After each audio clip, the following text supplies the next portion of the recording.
ಒಂದ್ ಕಡೆ ರೇಣುಕಾಸ್ವಾಮಿ ಪಡೆ ಚೆಲ್ಲಾಪಿಲ್ಲಿಯಾಗಿದ್ರೆ ಮತ್ತೊಂದು ಕಡೆ ಪವಿತ್ರ ಗೌಡ ಜಾಮೀನಿನ ಮೊರೆ ಹೋಗಿದ್ದಾರೆ. ಆಗಸ್ಟ್ 31ನೇ ತಾರೀಕು ಜಾಮೀನಿನ ಭವಿಷ್ಯ ನಿರ್ಧಾರವಾಗಲಿದೆ. ಈ ಮಧ್ಯೆ ವಕೀಲರ ವಾದ ಪ್ರತಿವಾದ ಏನಿತ್ತು ಅದರ ಡೀಟೇಲ್ಸ್ ಇಲ್ಲಿದೆ. ಡಿ ಗ್ಯಾಂಗ್ಗೆ ನ್ಯಾಯಾಂಗ ಬಂಧನ ವಿಸ್ತರಣೆ. ಆಗಸ್ಟ್ 31ಕ್ಕೆ ಪವಿತ್ರ ಗೌಡ ಜಾಮೀನು ಭವಿಷ್ಯ. ರೇಣುಕಾಸ್ವಾಮಿ ಕೊಲೆ ಪ್ರಕರಣದ ಇನ್ವೆಸ್ಟಿಗೇಷನ್ ಕೊನೆ ಹಂತಕ್ಕೆ ಬಂದಿದೆ. ಆದರೆ ಜೈಲಿನಲ್ಲಿ ದರ್ಶನ್ಗೆ ವಿಐಪಿ ಟ್ರೀಟ್ಮೆಂಟ್ ಕೊಟ್ಟಿರುವ ಫೋಟೋ ವೈರಲ್ ಆಗಿದ್ದೇ ತಡ ಪ್ರಕರಣ ಮತ್ತೊಂದು ಹಂತವನ್ನು ಪಡೆದುಕೊಂಡಿದೆ. ಹಂತಕ ಪಡೆಯ ಒಬ್ಬೊಬ್ಬ ಆರೋಪಿಗಳು ಒಂದೊಂದು ಜೈಲಿಗೆ ಶಿಫ್ಟ್ ಆಗ್ತಿದ್ದಾರೆ. ಈ ನಡುವೆ ಡಿ ಗ್ಯಾಂಗ್ನ ನ್ಯಾಯಾಂಗ ಬಂಧನ ಸೆಪ್ಟೆಂಬರ್ 9ರವರೆಗೂ ಕೂಡ ವಿಸ್ತರಣೆಯಾಗಿದೆ. ಮತ್ತೊಂದು ಕಡೆ ಪ್ರಕರಣದ A1 ಆರೋಪಿ ಪವಿತ್ರ ಗೌಡ ಹಾಗೂ 4 ಆರೋಪಿಗಳ ಜಾಮೀನು ಅರ್ಜಿ ವಿಚಾರಣೆ ನಡೆದಿದೆ. ವಾದ ಪ್ರತಿವಾದವನ್ನು ಆಲಿಸಿದ 57ನೇ CCH ಕೋರ್ಟ್ ಜಾಮೀನು ಆದೇಶವನ್ನ ಕಾಯ್ದಿರಿಸಿದೆ. ಹೌದು, ಇದೇ ಶನಿವಾರ ಆಗಸ್ಟ್ 31ರಂದು ಪವಿತ್ರ ಗೌಡ ಬೇಲ್ ಭವಿಷ್ಯ ನಿರ್ಧಾರವಾಗುತ್ತೆ. ಅಲ್ಲದೆ ಅನುಕುಮಾರ್ ಜಾಮೀನು ಆದೇಶ ಅವತ್ತೇ ಹೊರಬೀಳಲಿದೆ. ಸೆಪ್ಟೆಂಬರ್ 2ಕ್ಕೆ ವಿನಯ್ ಮತ್ತು ಕೇಶವಮೂರ್ತಿ ಜಾಮೀನು ಏನಾಗಲಿದೆ ಅಂತ ಗೊತ್ತಾಗಲಿದೆ. ಪವಿತ್ರ ಗೌಡ ಪರ ಟಾಮಿ ಸೆಬಾಸ್ಟಿಯನ್ ವಾದ ಮಾಡಿದ್ರೆ ಪ್ರತಿಯಾಗಿ ಸರ್ಕಾರಿ ವಕೀಲ ಪ್ರಸನ್ನ ಕುಮಾರ್ ಅವರು ಪ್ರಬಲ ವಾದವನ್ನ ಮಂಡಿಸಿದ್ರು. ಇನ್ನು SPP ಪ್ರಸನ್ನ ಕುಮಾರ್ ಅವರು ಕೋರ್ಟ್ಗೆ ಮುಚ್ಚಿದ ಲಕೋಟೆಯಲ್ಲಿ ಪ್ರಕರಣದ ವರದಿ ಕೊಟ್ಟಿದ್ದಾರೆ. ಆರೋಪಿಗಳ ಭೀಕರತೆ ಬಿಚ್ಚಿಟ್ಟ ಎಸ್ಪಿಪಿ ಪ್ರಸನ್ನ ಕುಮಾರ್ ಅವರು ರೇಣುಕಾಸ್ವಾಮಿ ಕೊಲೆ ಪ್ರಕರಣದಲ್ಲಿ ಆರೋಪಿಗಳ ಭೀಕರತೆಯನ್ನ ಕೋರ್ಟ್ ಮುಂದೆ ಬಿಚ್ಚಿಟ್ರು. ದರ್ಶನ್, ಪವಿತ್ರ, ವಿನಯ್, ಪ್ರದೋಷ್ ಶೆಡ್ಡಿಗೆ ಬಂದು ರೇಣುಕಾಸ್ವಾಮಿ ಮೇಲೆ ಮನಸ್ಸೋ ಇಚ್ಛೆ ಹಲ್ಲೆ ಮಾಡಿದ್ದಾರೆ. ಬಿದಿರಿನ ದೊಣ್ಣೆಯಿಂದ ಹೊಡೆಯಲಾಗಿದೆ. ರೇಣುಕಾಸ್ವಾಮಿಯ ಬಟ್ಟೆಯನ್ನ ಕಿತ್ತು ಹಾಕಲಾಗಿದೆ. ಮರ್ಮಾಂಗದ ಮೇಲೂ ಕೂಡ ಹಲ್ಲೆ ಮಾಡಲಾಗಿದೆ. ರೇಣುಕಾಸ್ವಾಮಿ ಧರಿಸಿದ ಚಿನ್ನದ ಆಭರಣ ಹಾಗೂ ಧರಿಸಿದಂತಹ ಲಿಂಗವಿದ್ದ ಕರಡಿಗೆ ಕೈ ಗಡಿಯಾರವನ್ನು ಕೂಡ ಕಿತ್ತುಕೊಳ್ಳಲಾಗಿದೆ.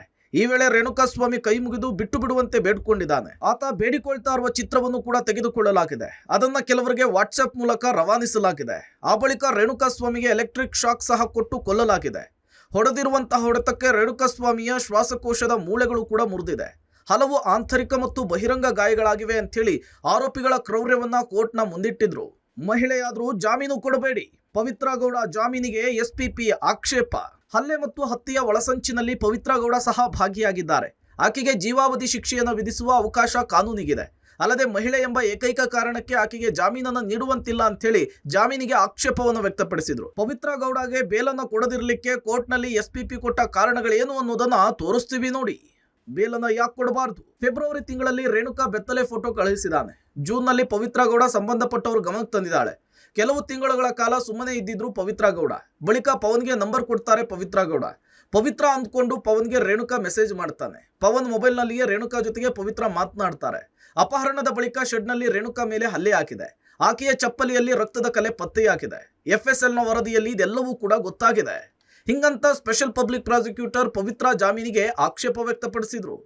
SPP ವಾದಕ್ಕೆ ಪವಿತ್ರ ಗೌಡ ಪರ ವಕೀಲ ಟಾಮಿ ಸೆಬಾಸ್ಟಿಯನ್ ಬೇಲ್ ಕೊಡ್ಲಿಕ್ಕೆ ಕೆಲ ಕಾರಣಗಳನ್ನ ನ್ಯಾಯಾಧೀಶರ ಮುಂದೆ ಇಟ್ಟಿದ್ದಾರೆ. ಹಾಗಾದ್ರೆ ಆ ಕಾರಣಗಳೇನು ಅನ್ನೋದನ್ನು ಕೂಡ ತೋರಿಸ್ಬಿಡ್ತೀವಿ ನೋಡಿ. ಯಾಕೆ ಬೇಲ್ ಕೊಡಬೇಕು? ಪವಿತ್ರ ಗೌಡ ಕೊಲೆ ಮಾಡಿದ್ದಾರೆ ಅನ್ನೋದು ಕಪೋಲ ಕಲ್ಪಿತ. ಹಲ್ಲೆ ಮಾಡಿದವರು ಬೇರೆ ಆರೋಪಿಗಳು. ಕೊಲೆಯ ಸಂಚಿನಲ್ಲಿ ಪವಿತ್ರ ಗೌಡ ಭಾಗಿಯಾಗಿಲ್ಲ. ಪವಿತ್ರ ಹಲ್ಲೆಯನ್ನ ನಡೆಸಿದ್ದಾಳೆಂದು ಆರೋಪವಿಲ್ಲ. ದರ್ಶನ್ ಪವಿತ್ರ ಗೌಡ ಮನೆಗೆ ಹೋಗಿ ಕರೆದುಕೊಂಡು ಬಂದಿದ್ದಾರೆ.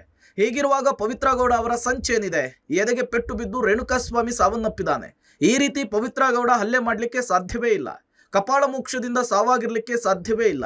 ಜಾಮೀನು ವಿಚಾರದಲ್ಲಿ ಮಹಿಳೆಗೆ ವಿನಾಯಿತಿ ಇದೆ. ಹೀಗಾಗಿ ಪವಿತ್ರ ಗೌಡಗೆ ಜಾಮೀನು ಕೊಡಬೇಕು ಅಂತೇಳಿ ಟಾಮಿ ಸೆಬಾಸ್ಟಿಯನ್ ಅವರು ಮನವಿ ಮಾಡಿಕೊಂಡ್ರು. ಒಟ್ನಲ್ಲಿ ಆಗಸ್ಟ್ 31ರ ಶನಿವಾರ ಪವಿತ್ರ ಗೌಡ ಜಾಮೀನು ಭವಿಷ್ಯ ಏನಾಗುತ್ತೆ ಅನ್ನೋದು ಗೊತ್ತಾಗುತ್ತೆ. Bureau report, public TV.